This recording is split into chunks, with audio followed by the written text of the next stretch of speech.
श्रील प्रभुपाद की अनंत कोटि वैष्णव वृंद की कलियुग पावन हरिनाम संकीर्तन की ग्रंथराज श्रीमद् भागवतम की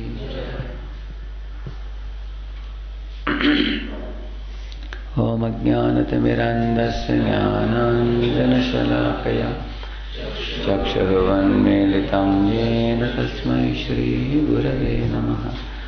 श्रीचैतन्यमनोभीष्टं स्थापितं येन भूतले स्वयं रूपः कदा मह्यं ददाति स्वपदान्तिकं वन्देऽहं श्रीगुरो श्रीयुतापदकमलं श्रीगुरून् वैष्णवांश्च श्रीरूपं साग्रजातं सहगणरघुनाथान्वितं तं सजीवं साद्वैतं सावधूतं परिजनसहितं कृष्णचैतन्यदेवं श्रीराधा कृष्णपादान् सहगणललिता श्रीविशाखान्वितांश्च नमो विष्णुपादाय कृष्णपृष्ठाय भूतले श्रीमते भक्तिवेदान्तस्वामिनिति नामिने नमस्ते सारस्वते देवे गौरवाणी प्रचारिणे निर्विशेषशून्यवादी पाश्चात्यदेशतारिणे नमो महावदन्याय कृष्ण प्रेम प्रदायते कृष्णाय कृष्ण चैतन्य नामने गौरत्विषे नमः। हे कृष्ण करुणा सिंधो दीनबंधो जगत्पते गोपेश गोपिका कांत राधा कांत नमोस्तुते भक्तकांचन गौरांगी श्रीराधे वृंदावनेश्वरी वृषभानुसुते देवी प्रणमामि हरिप्रिये वाञ्छाकल्पतरुभ्यश्च कृपा सिन्धुभ्यैव च पतितानां पावनेभ्यो वैष्णवेभ्यो नमो नमः। जय श्री कृष्ण चैतन्य प्रभु नित्यानंद श्री अद्वैत गदाधर श्रीवासादि गौर भक्तवृंद हरे Krishna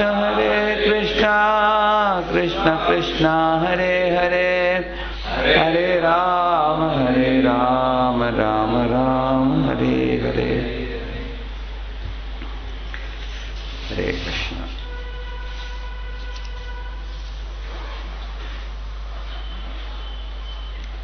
We'll recite a version of Srimad Bhagavatam. Om Namo Bhagavate Vasudevaya. Om Namo Bhagavate Vasudevaya. Om Namo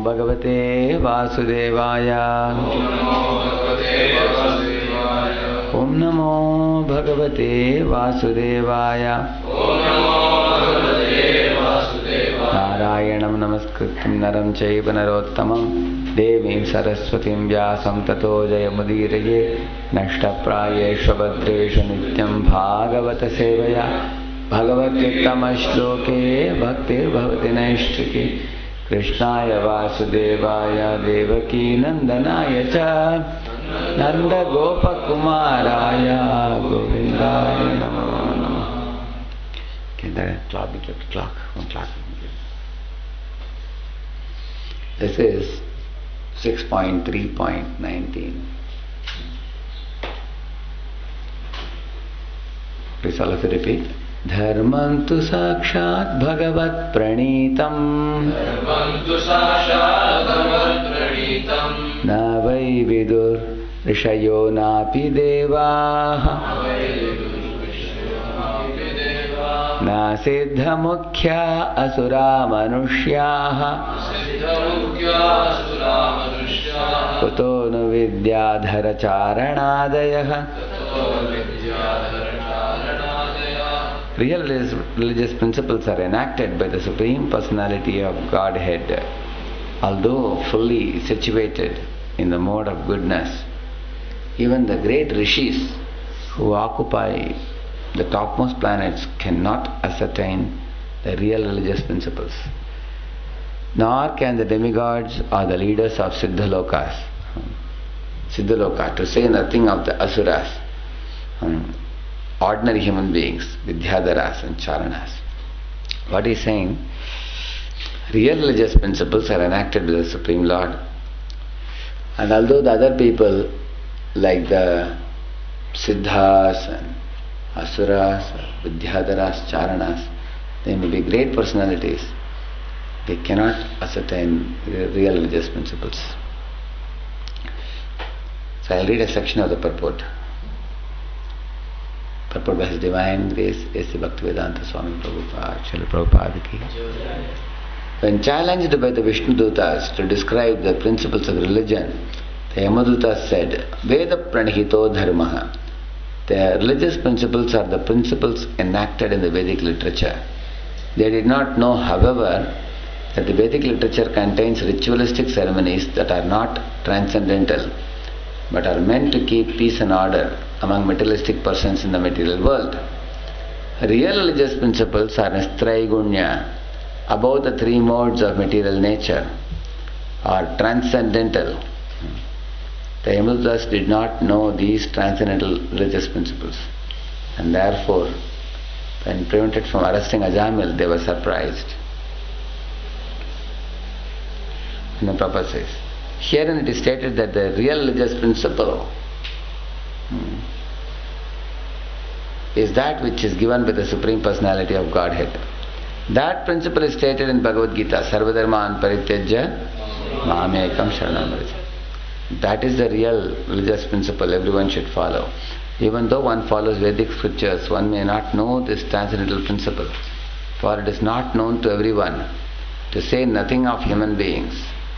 Even the demigods in the upper planetary systems are unaware of it. This transcendental religious principle must be understood from the Supreme Personality of Godhead directly or from His special representative, as stated in the next verses. Please repeat this also. Swayambhur Narada Shambhu Kumara Kapilo Manuhu Prahlado Janako Bhishmo Balirvayasa Kirvayam Dvadashaite Vijanimo dharmam bhagavatam bhataha guhyam vishuddham durbodham yajñātvāmritam ashnute. Lord Brahma, Bhagavan Narada, Lord Shiva, the four Kumaras, Lord Kapila, son of Devahuti, Swayambhu Manu, Prahalad Maharaj, Janaka Maharaj, grandfather Bhishma, Bali Maharaj, Shukadeva Goswami, and I, which means Yamaraj. Myself know the real religious principle. My dear servants, this transcendental religious principle, which is known as Bhagavata Dharma, or surrender unto the Supreme Lord and love for Him, is uncontaminated by the material modes of nature. It is very confidential and difficult for ordinary human beings to understand. But if by chance one fortunately understands it, he is immediately liberated, and thus he returns home, back to Godhead. Purport by His Divine Grace, as Bhaktivedanta Swami Prabhupada. In Bhagavad Gita, Lord Krishna refers to Bhagavata Dharma as the most confidential religious principle. Sarva guhyatamam, guhyat guhyataram. What is this first? Sarva guhyatamam bhuyaha, shrinume paramam vachaha, ishtosime dridamiti, idam bhakshyami te hitam. He's saying, Krishna, what he is saying? Sarva guhyatamam. Actually, Krishna told Arjuna, my dear Arjuna, yadechasi tata kuru, he said. You decide what you want to do. I have told you all religious principles till now. And then Arjuna still seemed to be thinking. Then Krishna told him, okay, now I will only tell you what you have to do now. Sarva guhyatamam bhuyaha, he said. Guhya means secret. Guhyatara means more secret, more confidential. Guhyatamam means most confidential. Sarva guhyatamam bhuyaha. Bhuyaha means again. Again I am going to tell you, Arjuna, the topmost secret religious principle, what you should do. Shrinu, please hear me paramam vacha, supreme instruction from me, he says. See, sometimes when you want to tell somebody, sometimes we read a purport, and generally people's minds generally switches off when you read a purport. I have experience when a Bhagavatam speaker reads a verse, and when he gets into purport, generally the audience minds goes here and there. And then after the purport is over and he begins the class, they come back. Okay, now what is he going to say now? And then you stop at that point and ask the audience, what did I tell you? Most of them will not be able to recollect. Because the mind generally wanders. People generally think class means when he begins speaking. Is it not true? That is why Krishna, what he is doing, in the beginning only saying, hey, be attentive. Sarva guhyatamam bhuyaha. I am going to tell you something most confidential, which I already told you before. Now I am telling you again. Bhuyaha, he says. Shrinu, please hear, he says. Me, who else have to hear? Hear him only. He is saying, Shrinu, me, paramam means supreme vachaha, supreme instruction I am giving you. Like that he is putting a kind of, what do you call it, premise before starting. And then he said, and again he is telling him, Ishtosime, Are, you are very dear to me. Ishta means very dear. Hey Arjuna, why am I telling you? I can tell anybody, any Tom, Dick and Harry, but I am not telling. But I have chosen who? You. Why? Ishtosime. You are very dear to me. Dridhamiti, idam bhakshyami te hitam. And I am telling you this, you are very, very dear to me. And he says, idam bhakshyami, I am telling you this, why? Te hitam. क्योंकि ये तुम्हारे लिए लाभकारक होगा. It will be a beneficial thing to you. Hitam. Because मैं तुम्हारा शुभ चिंतक हूँ. I am your well-wisher. That's why I am telling you. Please listen to me. You see, this much Krishna is putting a premise before beginning to say. And then you know what is the next verse he said? Manmana bhava mad bhakto madhyaji mam namaskuru mame vaishyasi satyam te pratijane priyosi me sarva dharman parityajya mamekam sharanam vraja aham tvam sarva papebhyo mokshayishyami ma shuchah. These two verses he spoke. So sarva dharman parityajya verse is Krishna telling him, surrender to me, and the verse before Manmana is components of surrender. How you should surrender to me. After telling so much, he is telling him. And this Manmana verse also appears in Bhagavad Gita. Now this is 18.65, 18.66 Bhagavad Gita, I told you now. But there is 9.34 also you will find Manmana bhava mad bhakto madhyaji mam namaskuru mame vaishyasi yuktva atmanam mat parayana. There he says. So the first line is repeating verbatim in the end of Bhagavad Gita. Why? Because sometimes people know that the essence of the essence of the essence is the middle of Bhagavad Gita. Manmana bhava mad bhakto. But then in the end Krishna is reminding him what I told you, the essence. This is the essence of my lecture, the whole thing that I spoke to you. This you don't forget. He is repeating it again. So Prabhupada is saying here, Krishna says to Arjuna, because you are my very dear friend, I am explaining to you the most confidential religion, sarva dharman parityajya mamekam sharanam vraja. One may ask, if this principle is very rarely understood, then what is the use of it? In answer, Yamaraj states herein that this religious principle is understandable if one follows the parampara system of Lord Brahma, Lord Shiva, the four Kumaras and other standard authorities. There are 4 lines of disciplic succession, and then Prabhupada is saying Brahma, Shiva, Lakshmi and Kumaras. The disciplic succession from Lord Brahma is called Brahma Sampradaya, Rudra Sampradaya and then all that. Sri Sampradaya. In Padma Purana it is said Sampradaya Vihinaye Mantraste Nishvala Mataha. If one does not follow the 4 recognized disciplic successions, his mantra initiation is useless. In the present days there are many asampradayas which are not bona fide, as it says, and people are misguided by such sampradayas, as it is said.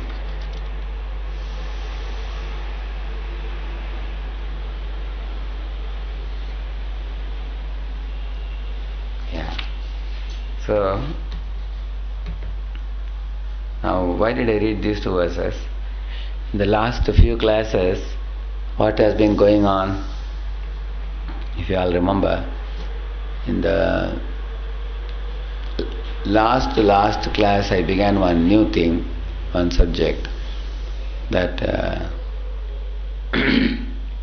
there are people who say, why don't we just be good and do good and be nice to parents and friends and don't harm anyone. If you lead a life like that, is that not good enough? Is there a need to be Krishna conscious? Then probably 2-3 classes before, I think I was speaking about the goal of jignasa, karma, and the goal of dharma and 4 things we are discussing. Vidya. The goal of jignasa, goal of vidya, goal of karma and dharma. We discussed that. After that, the subsequent lecture, we spoke about the different levels of dharma, how an irresponsible fellow is taught in the Shastras that first he should become responsible materially, and after that, after he becomes responsible to his wife and children, mother and father and everybody, then he should worship the demigods, and then beyond that he is taught how he should aspire for moksha, and then beyond moksha is actually the Pancham Purushartha, which is bhakti, complete surrender to the Supreme Lord. He is gradually elevated like this to higher and higher states of dharma. And the Shastras, for every person, in every platform of dharma there are stories. Somebody can pick up that story and emphasize it completely. See, this story. So that is the reason I told you, sometimes people may tell the story of how a farmer who is doing work in the field is the person very dear to God. But actually, yes, he is dear because he is doing his prescribed duty perfectly and not irresponsible. But such people are not having any understanding of what is devotion to God. They are appreciated for their fixity in prescribed duty. And then higher and higher dharmas are there. So we discussed about that. And then one class later, subsequently I discussed about there are two ways to attain the Supreme.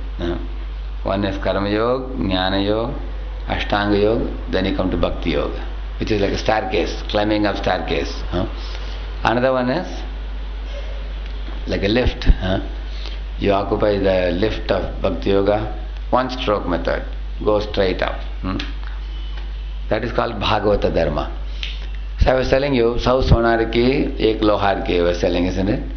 So little progress one makes in millions and millions of lifetimes in Karma Yoga and Jnana Yoga and Ashtanga Yoga, and then comes to Bhakti Yoga. Or in one lifetime, one can meet a Vaishnava Guru and take his shelter, and by practicing Bhagavata Dharma, one can go back to Godhead. So we discussed these two things last time. And I was telling about the Mahajanas briefly. There are Mahajans who are actually the role model for the path of Vaishnavas. And the Vaishnavas accepting these Mahajanas as their heroes, study their lives very deeply, carefully, and understand the Bhagavata Dharma properly.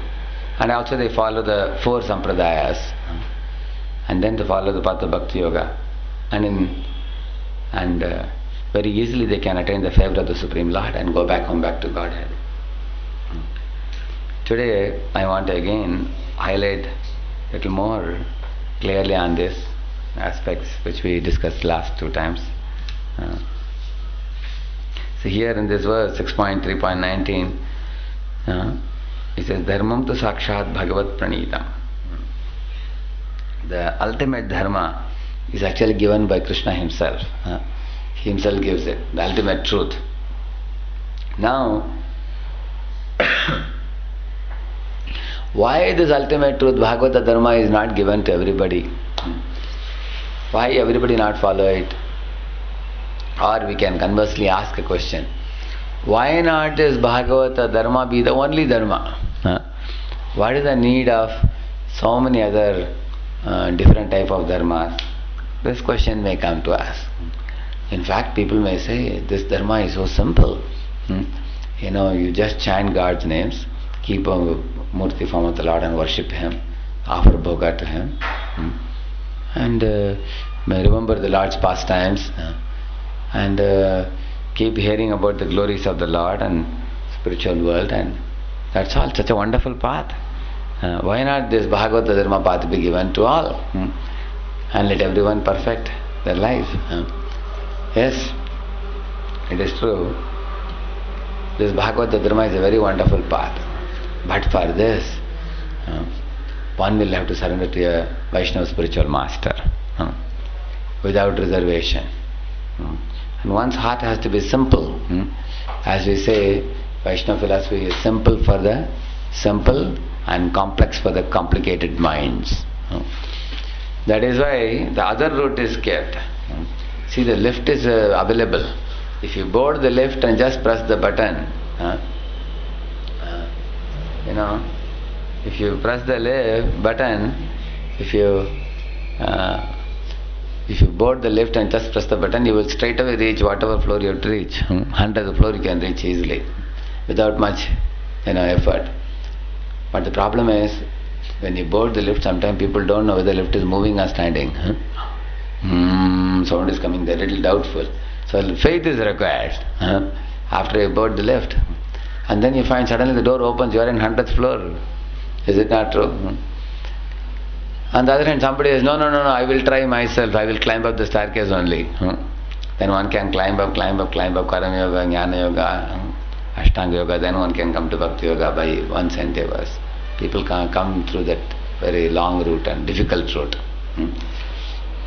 So, this karma, jnana, ashtanga, and all these paths can be put in two categories called as bhukti and mukti.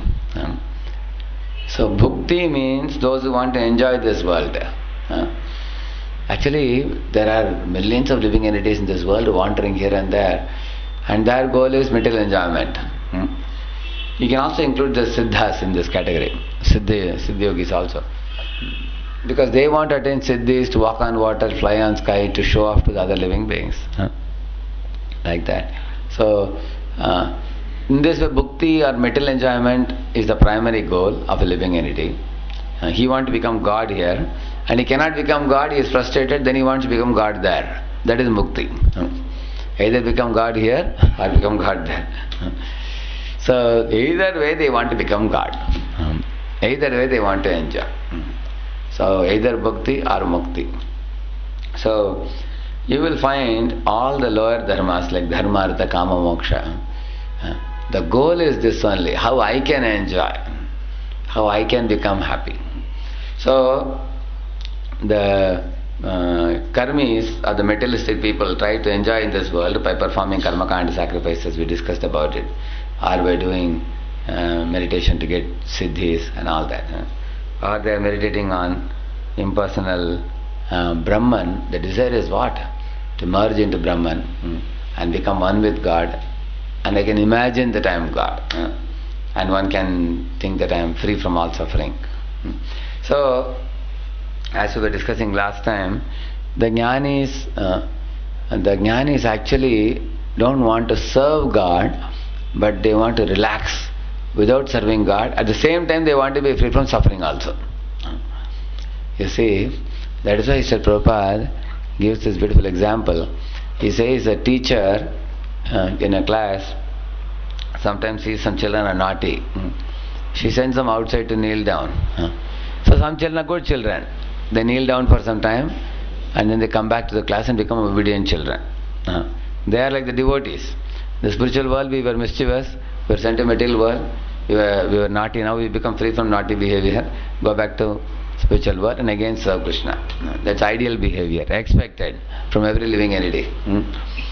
But there are some living entities whom you send to material world, here they become even more naughty.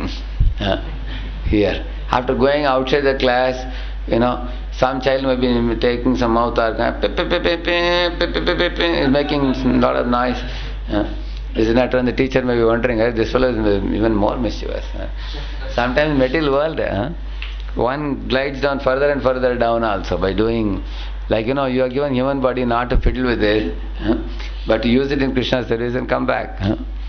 But in the sometimes you find some living entities here, they become even more naughty, even more mischievous, and then they glide down to lower and lower species of life, isn't it? And there are other living entities who are mischievous in another way. How? They are not kneeling down outside. They leave the class, leave the school only, and they run away somewhere else. Or they go to movie or somewhere, some other place. And the teacher is wondering where this fellow went now. Similarly, these jnanis, they leave the material world and instead of coming back to Godhead to be back in Krishna's service, where they go? They want to go to Brahma Jyoti, where they don't want to see Krishna's face, where they want to be independent. Of course, they are independent, but they can't be happy. Although they get relief from the pinch of birth and death, still they can't be happy there, because they are just shanti, shanti, shanti. It's like, if I give you freedom from pinching, instead of pinching you constantly, I don't pinch you. That's not happiness. That's not positive happiness. If I give you some gulab jamun or something to eat, it may be leading you to happiness. So, the karmis want to enjoy here in the material world, and the jnanis want to enjoy there, independent of God. Keep God far away and you enjoy. Either material world enjoys, they are called the bubukshus. See, the bubukshu, mumukshu, we say, bubukshu are those who want to enjoy here, and mumukshu are those who want to get moksha, and they want to enjoy there in Brahma Jyoti. Because I don't have to serve God. They are lazy. They don't want to serve. That's why in Nectar of Devotion, it is said that the laziness that we feel in spiritual life to render this Shravanam, Kirtanam, Smaranam, Archanam, Vandanam, Pasanam, all these activities, that laziness is a sign of desire for mukti. So we have to get rid of that laziness in our spiritual life also. Because the jnanis are lazy. In what sense? They want to go and relax in Brahmajyoti without serving God. By imagining I am God, like that. That is called mukti. That is why the Goswamis are called as Kaivalya Nistarakau, it is said. They save the living entities from the so-called mukti by going to Brahmajyoti. But then devotees also want to go back to Godhead. And is it not that devotees want to enjoy? They want to go back to Godhead and enjoy chanting and dancing and enjoying life. One may ask like that. That is not called as moksha, that is called vimukti. Vimukti means muktir hitva anyatha rupam swarupena vyavastiti, it is said. Muktir hitva anyatha rupam means what? Mukti means we give up this material body and go to spiritual world and attain our swarupa. Swarupa means our own eternal form. Like somebody is a gopa, somebody is a cow, somebody is a gopi, somebody is a parent. Swarupena vyavastiti means what? Sthiti means in that position we are reinstated again. And we want to render service in that position eternally to Krishna. We don't want to. It's not that we want to be away from Krishna. It's not that we want to become Krishna. It's not that we are lazy to serve Krishna. In fact, the only thing the bhakti yogis or devotees want is love and serve Krishna. That's the only aspiration they have. And they take the path of Mahajanas. Whatever Mahajanas teach. So that is a one-stroke method I told you last time. So that is the path mentioned as the path of Mahajans or path of Vaishnavas or path of the four Sampradayas. Like that very clearly it's mentioned. Now, what is this path? To put it more clearly, the path of Mahajanas is explained in Mahabharata also. Please all of you repeat this verse. Tarko apratishta shrutayo vibhinna na savrishir yasya matam na bhinnam na savrishir yasya matam na bhinnam dharmam dharmasya tattvam nihitam guhayam mahajano yena gata sapantha. See, this verse says tarko apratishta. There are many people doing tarka vitarka about the truth. Shrutayo vibhinna. And the Shrutis like Upanishads are talking about the truth as impersonal. Some places in Upanishads it is said Vishnum Paramam Padam. One should take shelter of the lotus feet of Vishnu. Some places it says the Supreme Lord is Apani Pado Grahano Javita. He says the Apani Pada means the Lord has no hands and no legs, but still he accepts the food. He has no eyes, still he sees. He has no ears, still he hears. How? So it becomes mysterious. How can somebody having no eyes can see? How can somebody having no ears can hear? One may be bewildered by hearing this truth. People argue. Some people say, no, God is like that only, He is like wind or He is like air, impersonal, but somehow He hears and sees. But the actual meaning is, God has eyes which are not like our eyes. Our eyes are made of some blood and flesh and water or something. Whereas God's eyes are spiritual in nature. God's ears are spiritual. Sometimes if our eardrum breaks, we can't hear. God's eardrum never breaks. It's a spiritual ear. Is it not true? So, and also Vishnum Paramam Padam. Many Upanishads end like that. One should attain the lotus feet of Vishnu, it says. But then there are many people reading Upanishads think that God has no lotus feet only. Because God has no form. They think like that. So Shrutayo Vibhinna. People discussing Shrutis, they argue. God is like this, God is like that. Jnanis especially. And then he says, In the first line he says, Tarko apratishta. They do tarka vitarka. For example, Prabhupada gives an example. Once a crow came and sat on a tal tree. And as soon as the crow sat, a tal fruit fell down. Now there were many pandits having big turbans. One pandita said, you see, because the crow sat on the tal tree, that is why the tal fruit fell down, he said.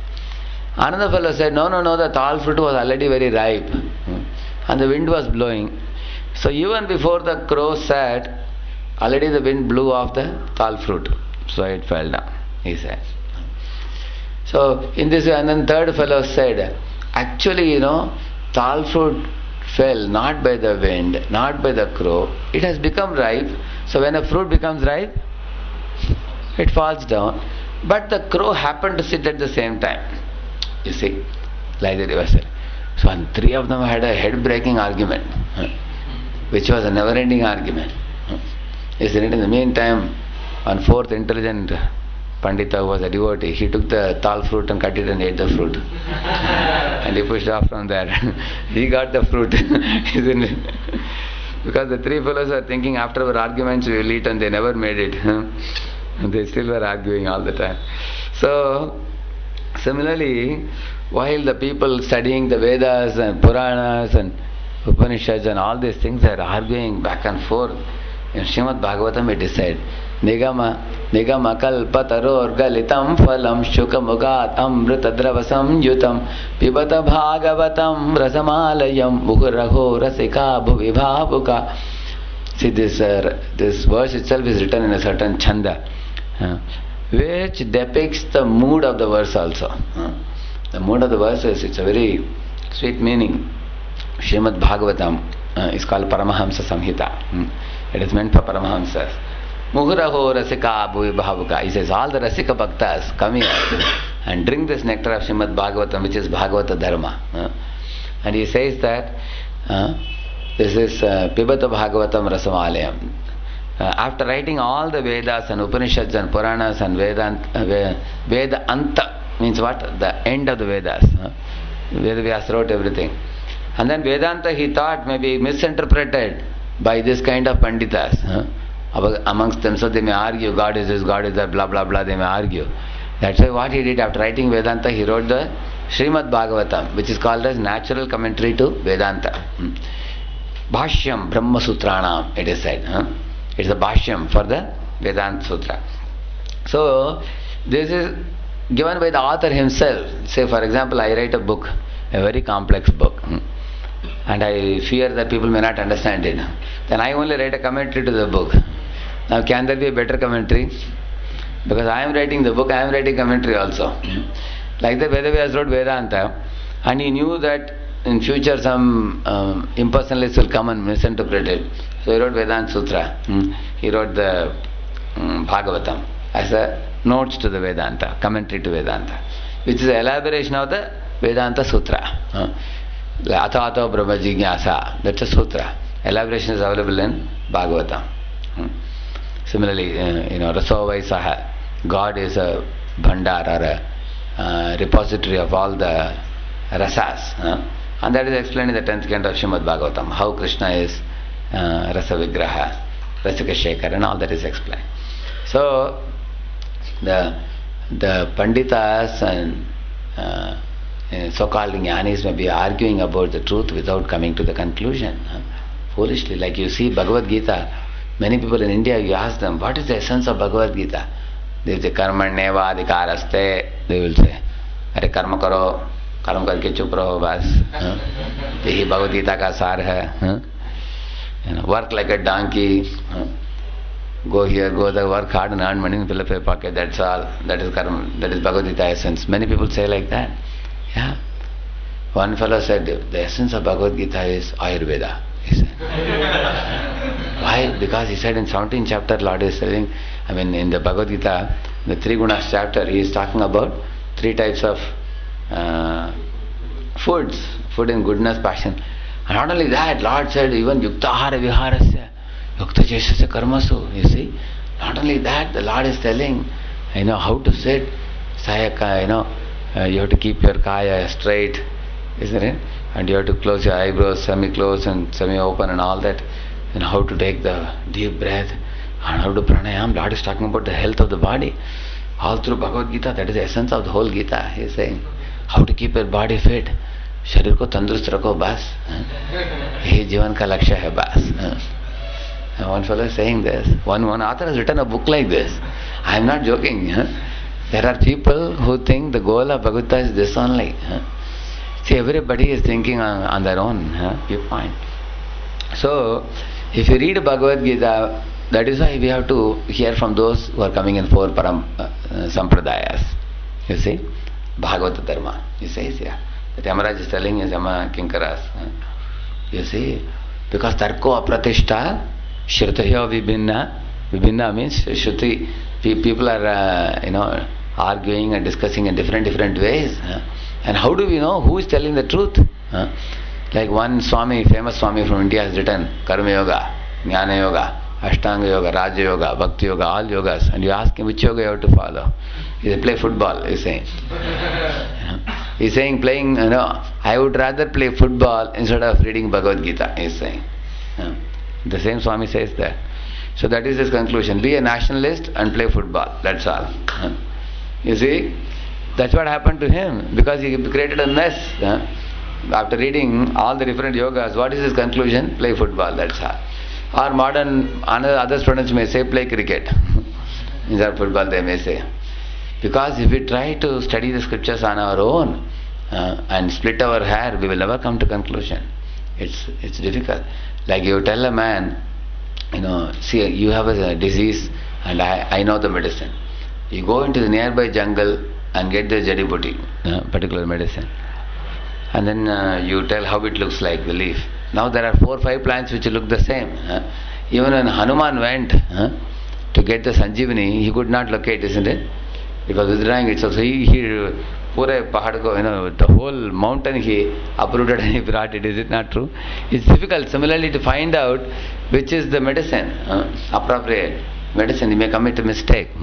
Is it not true? So you need a doctor to show you. There are 2 plants which look like tomato, And then how do you know which is tomato plant? Wait for some time, one will give out tomato, one will give nothing. One gives a small fruit which is useless. You know that? There are 2 plants, but the leaves appear alike. Similarly, dharma also, we don't know exactly which dharma to follow. Because there are so many dharmas, Shastras are saying. Some people say, worshipping mother and father is the ultimate dharma. Many parents argue with their children. Hey, how can you go to worship God? See this Pundalik in Pandharpur. He worshipped his mother and father. Yes, you have to worship mother and father. Worship is ultimate goal of life. They say like that. Yes, it is true. Mother is the first God for the child. Because my child doesn't know anybody else. But the mother has to show the father. And then the father becomes the next God for the child. And the father has to educate the child in spirituality. And if he cannot give Krishna consciousness, then the father should show hand to Guru. And then you go to Guru, and then Guru teaches Krishna consciousness, and Guru should show hand to whom? Krishna, ultimately. So Mata, Pita, Guru and Dev, it is said. So Mata should go show hand to Pita, Pita should show hand to Guru, Guru should show hand to Devata, the Supreme Devata, which is Krishna. So that people don't talk about. Okay, Pundalik was serving his mother and father, but they were pure devotees of Krishna. And Krishna himself told, I will stand on this wheat and I will become Vitthal. And then you serve your mother and father first, and then you come to me. Lord said. Because they were my Shuddha Bhaktas, Lord said, they are pure devotees. So he served them. That people don't talk about. Parents are watching TV and they are demanding their son, hey, surrender to us. Surrendering to us is the ultimate goal of life for you. Surrender to us and you also watch TV along with us. This is what they are saying. So, we have to know, when you tarko apratishta, shrutiyo vibhinna, nasa vrishir yasya matam na bhinnam. Every rishi is sitting under a tree with his own kamandalu, with his long beard, and telling his own dharma. The meaning of the word muni means what? Muni means one who has his own understanding of God, his own idea of God, isn't it? And every muni gives his own logic, reason and different things. so the people in the society can get bewildered. They may not know what is the truth. So that is why a Muni keeps on searching the truth. And then when he comes to the conclusion, Vasudeva Sarvamiti, Krishna is all that is. Bhunam Janmanamante Jnanaman Mam Prapadyate Vasudeva Sarvamiti. Samahatma Sudalabhat. A very rare Muni is like Narada Muni. Narada is also called Muni. But this Muni is which Muni? He has come to conclusion. He is a Muni who has come to perfection. Sthita Dhir Muni is called. What is it called? Sthita means fixed. Dhi means intelligence. Sthita Dhir Muni. Such Muni is a fixed intelligence. Narada Muni, Kapila Muni. You see? They are also Muni. Like Bhaktas can also be called a Muni. But Bhaktas are what type of Munis are they? They are, they have speculated enough in many, many lifetimes. Now they come to the conclusion now. Vasudeva Sarvamiti. Krishna is all that is. Samahatma Sudalabha. Yeah. Bahunam Janmanamante Jnanamanmam Prapadyate. Vasudeva Sarvamiti. That is Bahunam Janmanamante. There is one more verse like that in Bhagavad Gita. Krishna says, after Manushyanam Sahasreshu Kaschit Yatati Siddhaya Yatadam Siddhanam Kashyan Mam Veti Tatvatah. My dear Arjuna, many, many people search me, search the absolute truth, but they don't come to me because they end up with karma, kanda, karma yoga, jnana yoga, ashtanga yoga, raj yoga and all these things. But then he says, only my pure devotees come to me. Tesham jnani nitya yukta eka bhakti vishishyate. When a jnani comes to conclusion, he follows eka bhakti vishishyate. Single pointed bhakti to me, he says.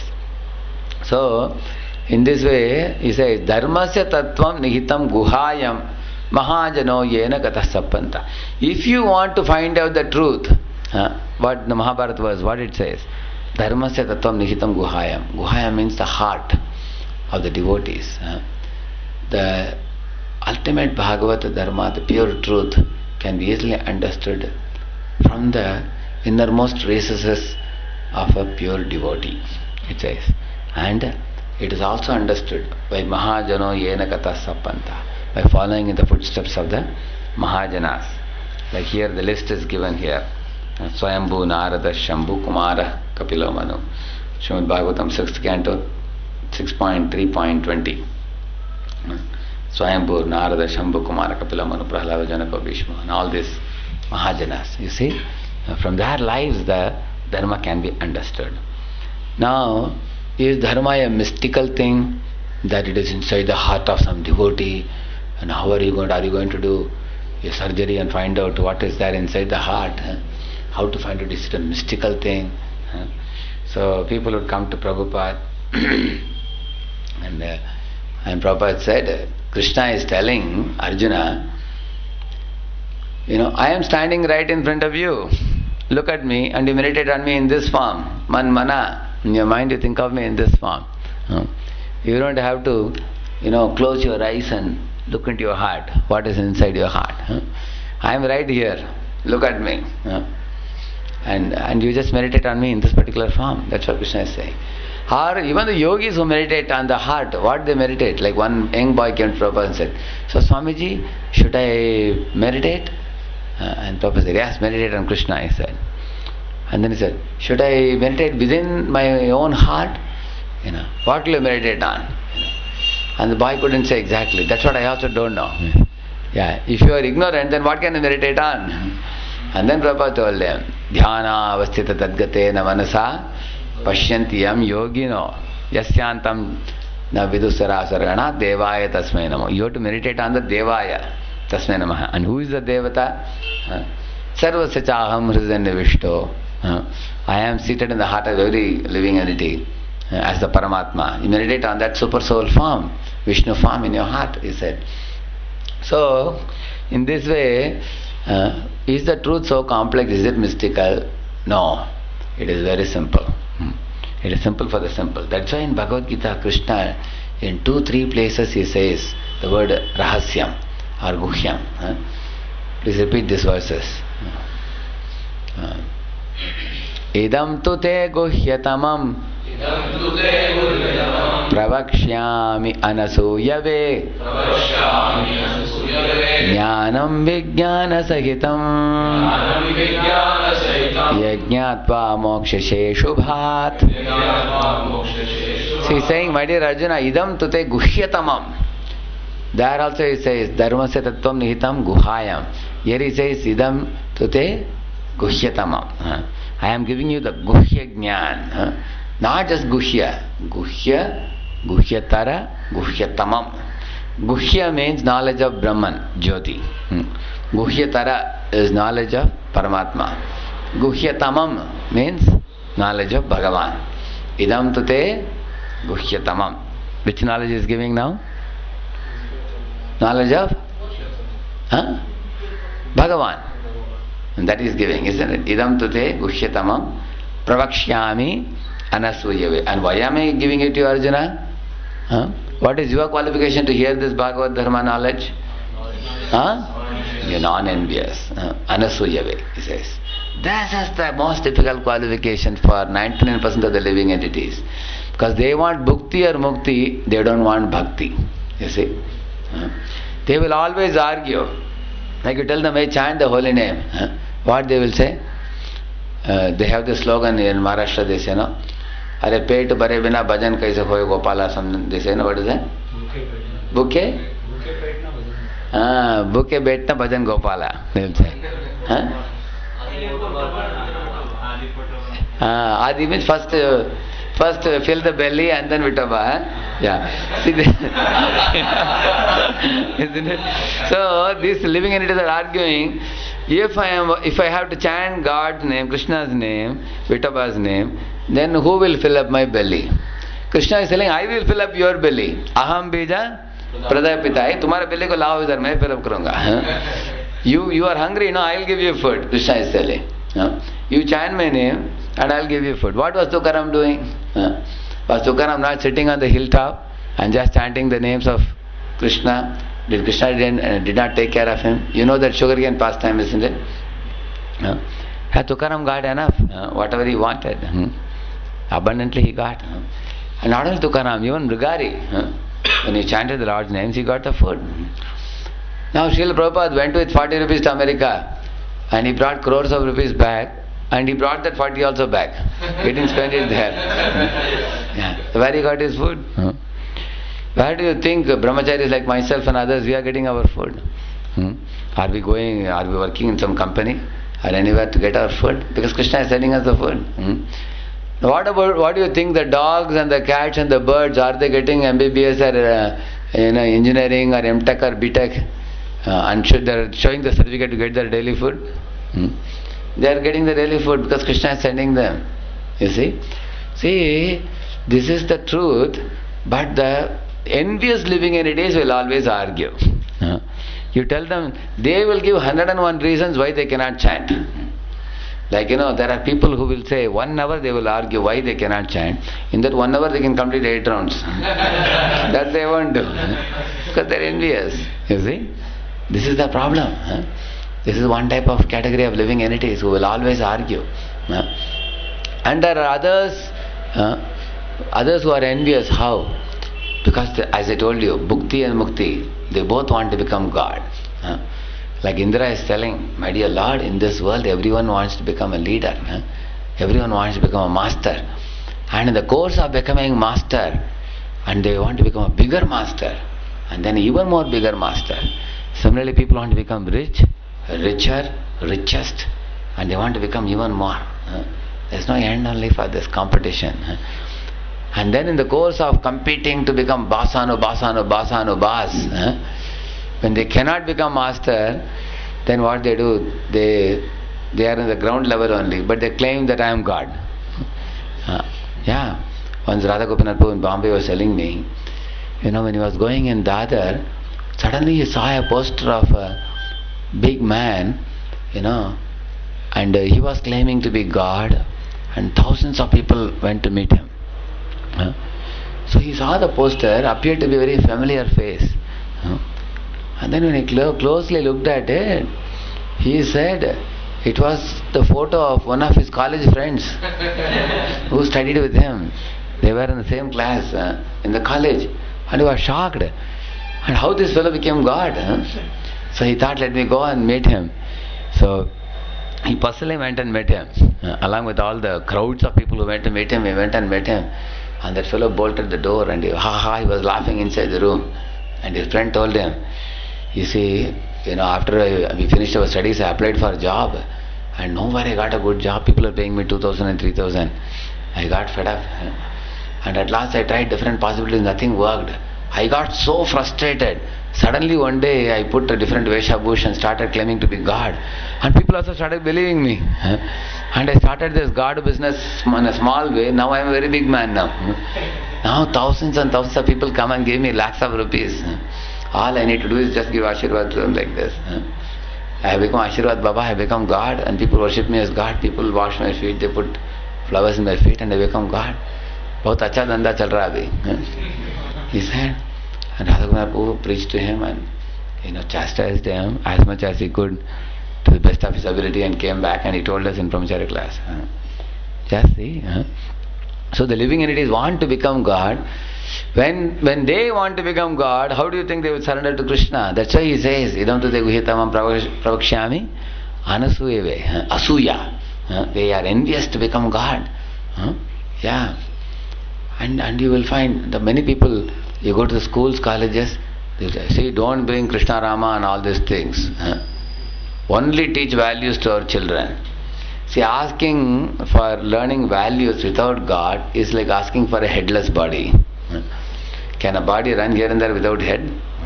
Without hand and leg you can survive. Because they are envious of Krishna. They don't want Krishna or Ram. Other than that you bring anybody, no problem. So, Prabhupada saw in one Gita Samiti, they had lit up a lamp. There was no picture of Krishna or Ram. Prabhupada was invited to be the chief guest. So Prabhupada went to the top and asked, hey, where is Krishna picture? Krishna Arjuna, you don't have?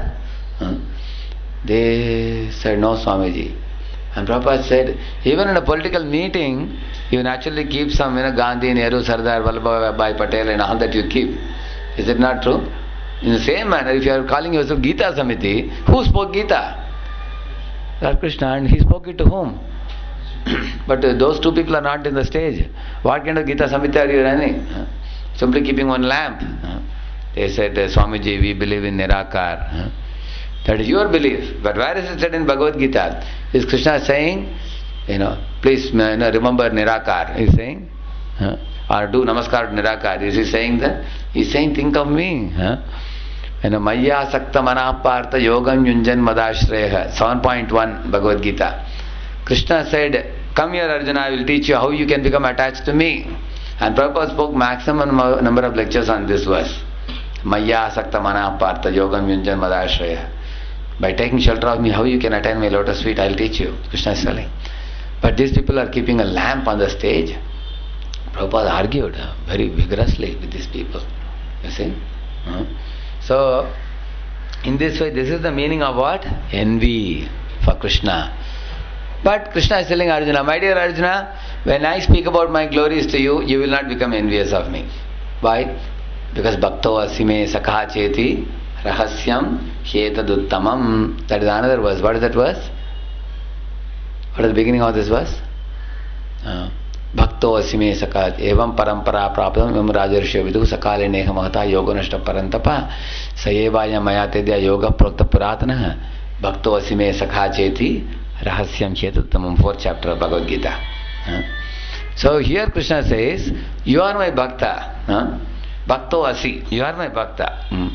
You are my devotee. Sakha. Bhakto asime, sakha means what? You are my dear friend. Rahasyam chetatatamam. So I am telling this rahasya to you. Rahasya means what? Secret. Guhyat. Same thing. Guhyam. Like that is telling. Because you will never become envious of me when I talk my glories. See, for example, like if somebody meets our Vishal Kaushal Prabhu, you all know Vishal Kaushal Prabhu, Vyasacharya Prabhu, and they ask him, sir, where did you study? He says, I studied in IIT, Kharagpur, he says. Looks up and down. And what was your rank in IIT? I stood first in the college. Look at him, he is so proud. He is saying, I studied in IIT, I have got my first rank, I got a silver medal from President of India. Look at this fellow, how proud he is. He is not proud, he is telling the facts. Because you are asking him about the questions about the facts and he is telling you the facts. You asked him where you studied, he did study in IIT. He did get a medal. He did get first rank. Similarly, Arjuna asked, my dear Krishna, can you please tell me who is God? Krishna said, I am God. And also, can you please tell me, is there anybody who is superior to you? No, Arjuna, there is nobody equal to me and there is nobody superior to me. Matta parataram na anyat. Sorry, there is nobody above me. I am the ultimate. Here, I am the supreme controller. Just see why Krishna is so proud. He is saying he is the ultimate. There is no one equal to him, there is no one better than him. And I am God, he is telling. Hare, Baba, he is God. That's why he is telling he is God. He is telling the fact. Why are you envious? Actually, if he doesn't say I am God, then who else can know he is God? He only can reveal the truth. Is it not true? And he is not a man, he is not an ordinary man claiming to be God, because he proved he is God by opening the mouth and showing the whole Brahmanda within his mouth, by showing the Vishwarupa Darshan. How many times he has shown himself as God? And Prabhupada says, in the lap of Putana, Krishna was God. As a small baby, only a few months old child. He behaved as God. Because with his 2 lips he killed the huge demoness. You see? And while playing with cowherd boys, Krishna drank all the fire. The forest fire, is it not true? So he was God that time also. And when he was standing in the battlefield of Kurukshetra, he showed the Vishwarupa Darshan. He showed as God. God is always God. God never becomes God by meditation. Prabhupada says many impersonalists, they sit and do some meditation, and that meditation breaks after 5 or 10 minutes because they have to smoke a cigarette. Krishna is not that type of God. So Prabhupada wrote very strong sentences. In Bhagavad Gita, 6th chapter, he says, a yogi is not one who goes to a yoga studio here and there and has sex with women and then claims to be a yogi. This is not a yogi. Prabhupada says yogi means one who controls the senses. And one who controls his mind and senses and directs it towards God. Because the word yoga comes from yuj. Yuj means to connect to God. It is not just doing some gymnastics. And yogi is a person who also knows Yogeshwar is Krishna. The supreme master of all mystics is Krishna. So, in this way people are envious when Krishna tells the truth, I am God. They become envious. When they see Krishna dancing with gopis, they become envious. When they see Krishna being worshipped on the altar as Sri Vigraha, they become envious. People ask, why you guys are building such a big temple? What is the need? Is God asking for a big temple? No. Why don't you take the same money and distribute it to the poor? Envy. Again. You see? This is envy. You see, God is the central, pivotal personality of the whole creation. Without Him, not even a blade of grass can move. Why can't we keep Him in a temple and glorify Him? Why can't we do Abhishek for Him? Why can't we bow down to Him? Why can't we circumambulate Him? Why can't we shower flowers upon Him? Why can't we chant and dance His glories? This is Vaishnavas. Vaishnavas will do these things. But those who are envious, they say, hey, why don't you make a small temple below a banyan tree or something? Chota mandir de do Bhagwan ke liye. And then for us, we will open big cinema theaters, we will build big houses, we will make big parliaments, and for our cricket, we will make a huge stadium with millions of people. And instead of glorifying God, we will glorify this 11 fellows who are beating a ball and running to and fro. Again beating a ball and running to and fro. Or glorifying them, we will have 1 million people sitting and watching, both in the stadium as well as in TVs. Whole day and night, we will be shouting and watching. We will be glorifying. Yeah. You see? This is envy for Krishna. You see? For enjoying my senses, enjoying my mind, I can spend a big fortune. But for worshipping Krishna, not a single penny. You see? Envy. This is all envy. Yeah. People who are envious of Krishna. Idam tute guhyatamam pravakshyami anasuyave. Jnanam vijnana. That's why I am giving you this knowledge, Arjuna, because you are free from envy. There is another verse also he says, Guhyat, Guhyataram Maya. Bhagavata he says. Huh? What is that verse? Guhyat, Guhyataram Maya. That I am giving you the topmost of all secrets, Arjuna. Take it. Huh? In Bhagavad Gita, Krishna is telling. So this is Bhagavata Dharma. Huh? Krishna himself is giving in Bhagavad Gita. And that contains Navida Bhakti Manmana, means think of Krishna. Mahamad Bhaktaha, Madhyaji, Maham Namaskuru. All these things talks about Navida Bhakti. Shravanam, Kirtanam, Vishnu Smaranam, Padasevanam, Archanam, Vandanam, Dasyam, Sakhyam, Atmanivedanam. And Prahlad Maharaj said, Iti Pumsarpitav Vishnu Bhaktischa Navalakshana Kriyeta Bhagavat Yadda Tanmanye Adhitam Uttamam. My dear father, he said, this Navida Bhakti, anyone who is practicing, I consider him to be the most learned, he said, amongst all the people who are educated. He said, this is the topmost education. Bhagavata Dharma. Dharma and Bhagavataniha. So this is Navida Bhakti performed for Krishna or Vishnu or Ramachandra. And this is Bhakti Yoga. This is Navida Bhakti. And how should it be performed? By taking guidance from a Vaishnava devotee who is coming in Sampradaya, Parampara, and who is following in the footsteps of Mahajanas. And when we do this bhakti, what is the result? This bhakti is very simple. How? Because just like a child has an innate ability to walk. Is it not true? Like a newborn child may have butter foot, it cannot walk. But then, gradually, as he grows, the parents are holding his finger and escorting him. Like that we have to be escorted by a guru. The path of Bhakti Yoga. Eventually you will find the child starts crawling and then standing up and catching the wall, and eventually even without touching the wall he starts walking very nicely, because innate ability is there in the child to walk. Similarly, innate propensity to love Krishna is there in our heart. It has to be fanned. Just like ashes are covering a red hot coal, like that you blow it, immediately the red hot coal shows up, isn't it? Similarly, the bhakti in our heart is covered over with ashes, and then you blow it, you blow off the impurities, then the bhakti comes out. You'll see that. You see, Srila Prabhupada, when he returned to India with American disciples, in Bombay there was a Sadhu Samaji program, where thousands and thousands of people are sitting. And Prabhupada said, the Swami Nikhilatmananda is talking about Sadachar.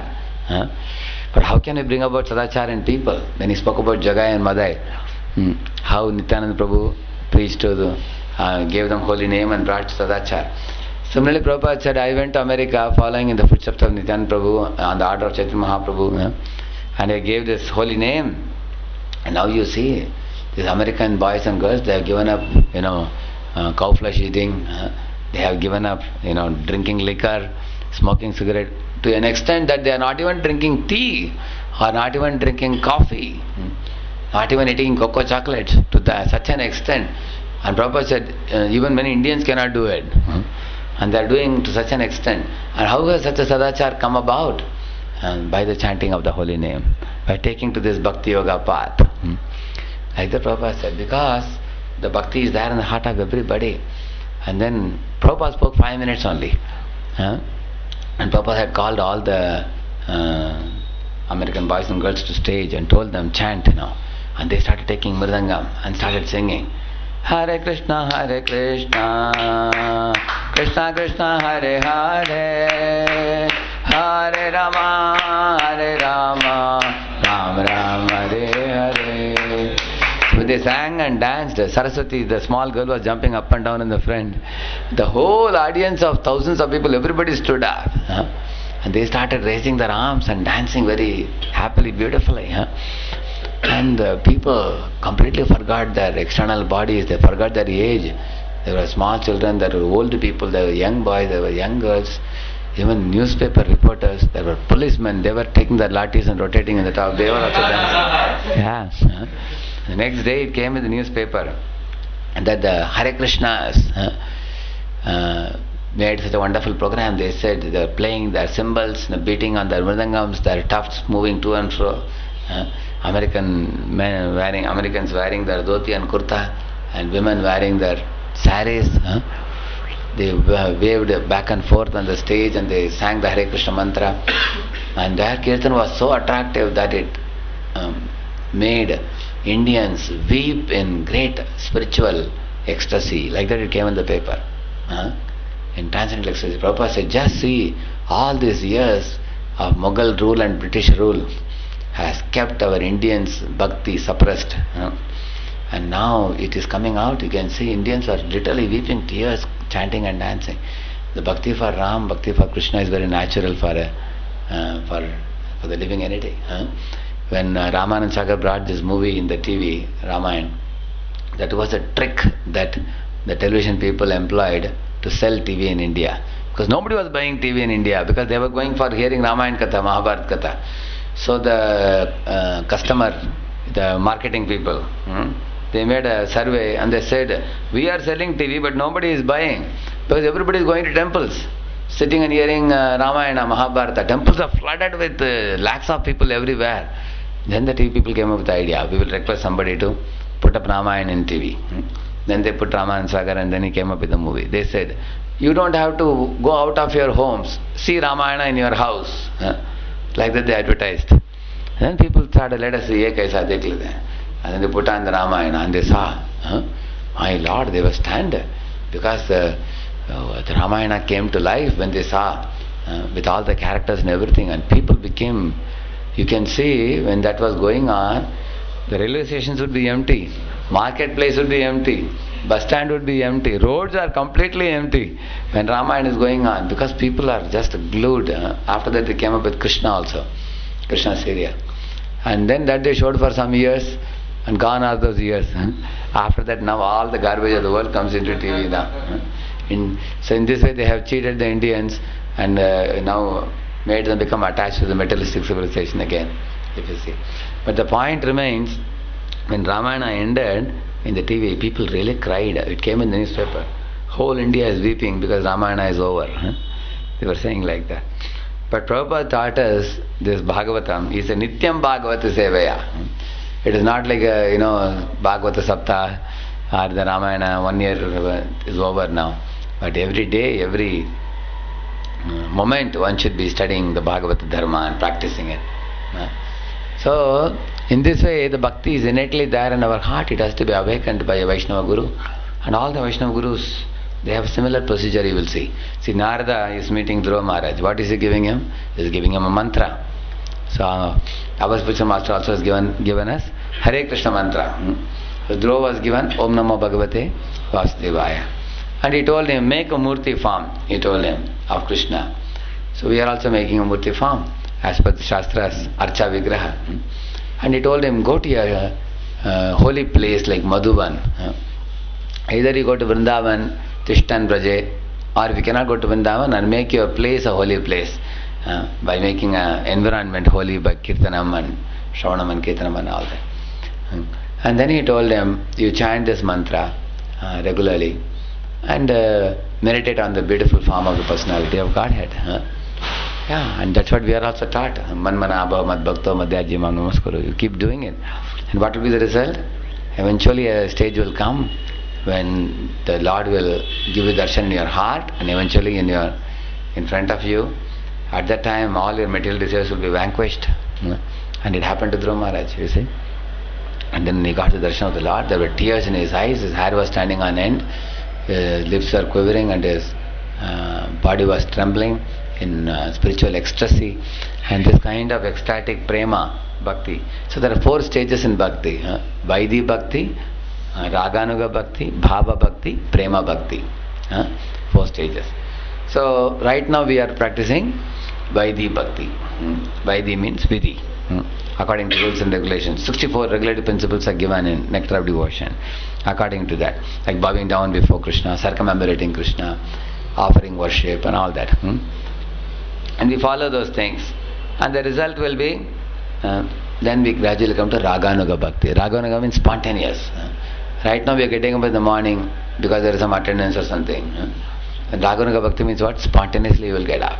You will jump up from the bed to chant the holy names very happily.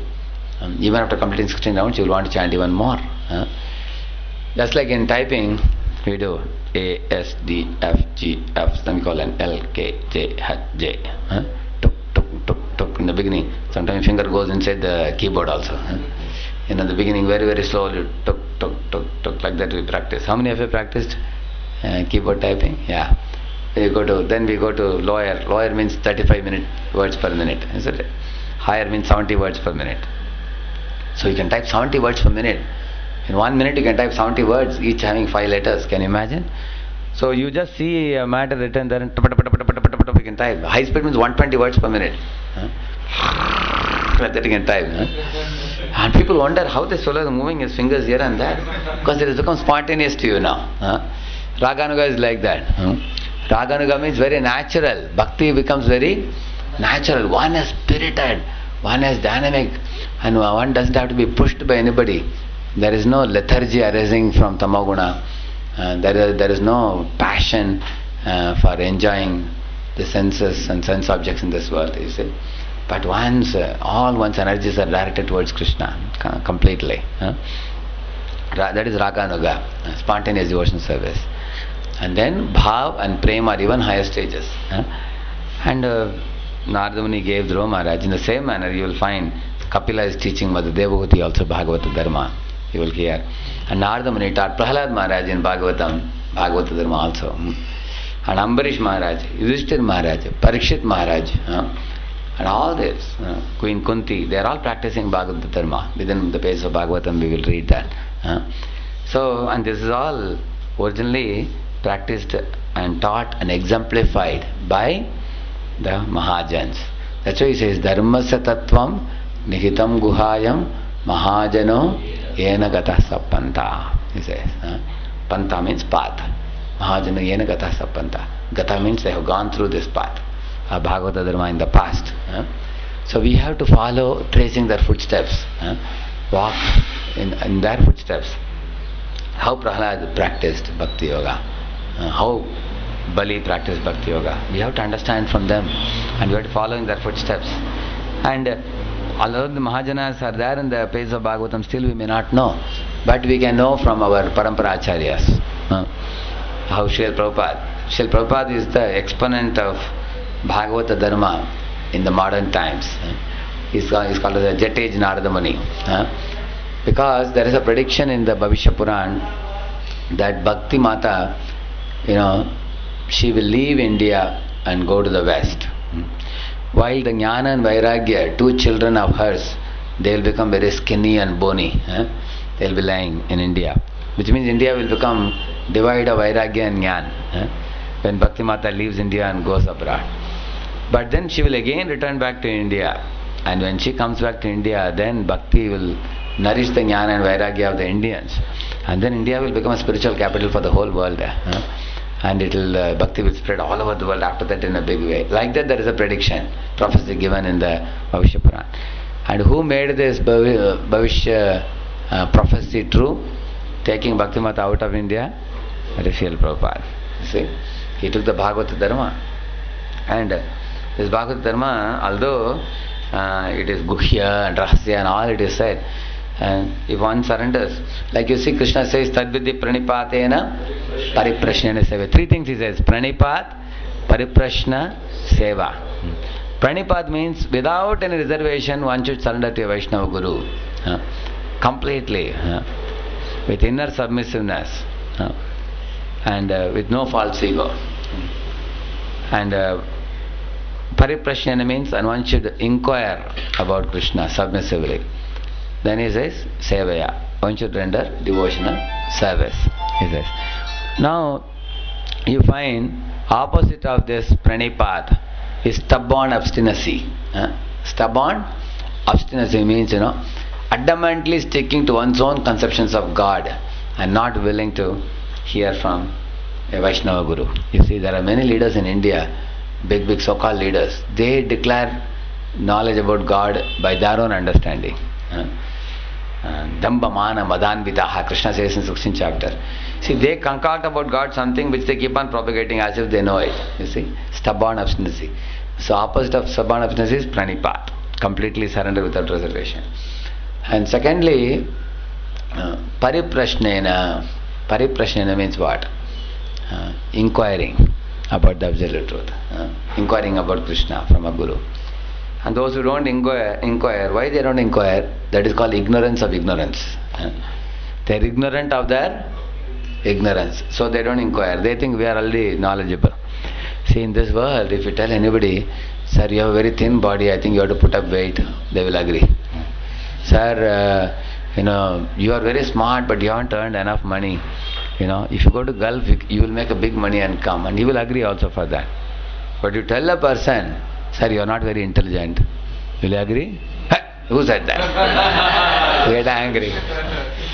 Even a person who is a Buddhu, you tell him you are unintelligent, they won't accept.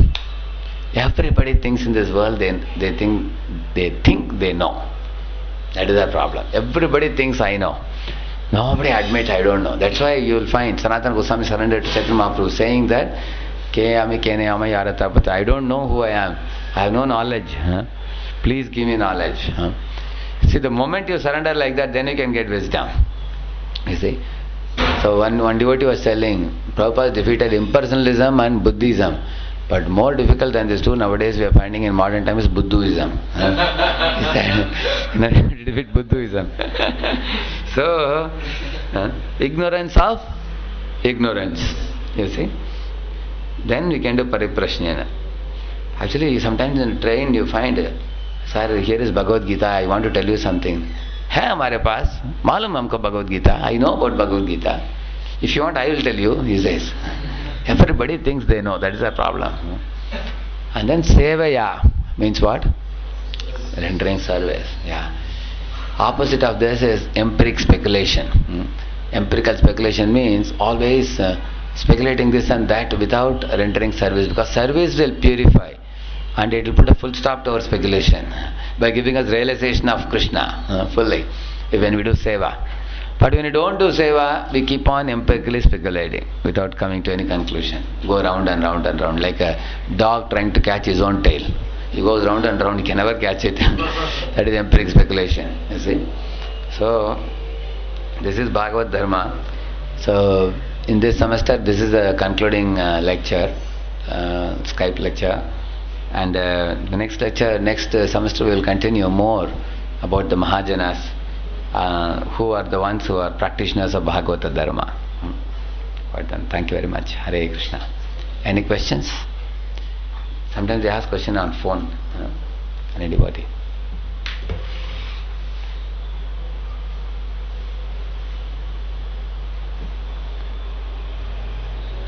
I finished 7 minutes in advance.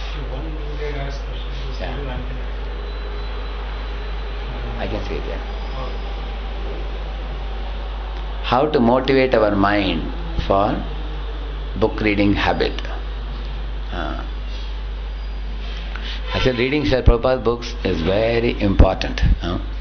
Because as I told you, this Bhagavata Dharma, the most prominent things in this Bhagavata Dharma are two things, Shravanam and Kirtanam. Hearing Bhagavata from the devotees and chanting the holy name. See, any path you take, there are some prominent things to be done. If you are a karma yogi, you have to use your body, engage in activities and offer the fruits to God, isn't it? Similarly, if you are a jnana yogi, then you have to speculate and meditate.